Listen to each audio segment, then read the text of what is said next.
NDA के exam में इस तरह के क्वेश्चंस को देख के ही बच्चा डर जाता है, बोलता है कि चलो यार छोड़ते हैं इस क्वेश्चन को। बट ये क्वेश्चन छोड़ने वाले टाइप के बिल्कुल भी नहीं है। मैट्रिक्स डिटर्मिनेंट्स के क्वेश्चन तो कोई छोड़ ही नहीं सकता। ऐसे मान के चलो कि मुझे हर क्वेश्चन करके आना है मैट्रिसेस एंड डिटर्मिनेंट्स का। तो ये क्वेश्चन काफी आसान है, सिर्फ इसमें बेसिक कॉन्सेप्ट्स यूज हो रहे हैं। तो ध्यान से सुनते हैं हम कि यार यहाँ पे दिया हुआ है sine cube A plus sine cube B plus sine cube C is equal to 3 times of sine A sine B sine सी।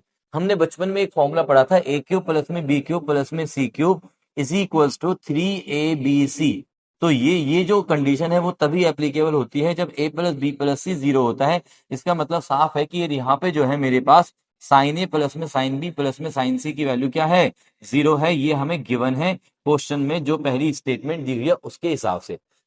अब हमारे पास एक रूल होता है किसी भी ट्राइंगल के अंदर, किसी भी ट्राइंगल के अंदर हमारे पास अगर ए के सामने वाली साइड बी है, बी के सामने वाली बी है और सी के सामने वाली स्मॉल सी है, तो ये जो ए बी सी साइड्स हैं हमारे पास ट्राइंगल की, ये हमारे पास एक रूल को अप्लाई करती हैं। क्या, ए अपॉन में sine A is equal to B upon में sine B is equal to C upon में साइन सी, जिसको हम बोलते हैं साइन फॉर्मूला।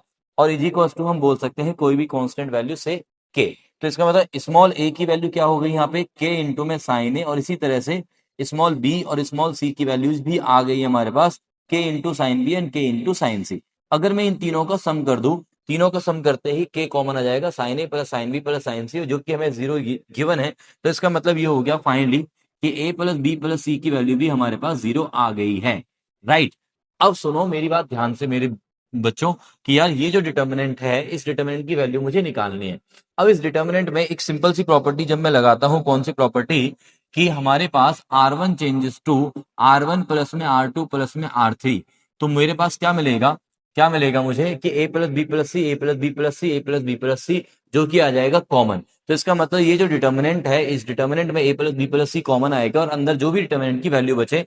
बट क्योंकि मुझे पता है कि ए प्लस बी प्लस सी की वैल्यू तो 0 है, तो 0 इंटू में डिटर्मिनेंट की जो भी वैल्यू आएगी अंदर वाली, वो सारा कुछ मिलकर क्या बना देगी, 0 बना देगी। तो ये क्वेश्चन काफी इजी है, जो कि ऑरली ही हो जाता है। तो इस तरह की प्रॉब्लम्स को प्लीज प्लीज ना छोड़ के आना, एनडीए के एग्जाम में आपको अच्छे नंबर लेने हैं। तो